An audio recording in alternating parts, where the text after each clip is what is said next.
In front of me is Huawei Nova 11i, and today I would like to show you how you can manage location of this device.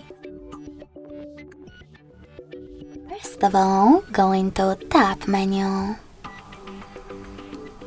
Now look for location shortcut, and when you find it, click on it. As you can see, mine is now blue. That means that location is enabled, but you can always disable it by clicking on the same one again. If you want to, you can also go into settings, scroll down and click on location section.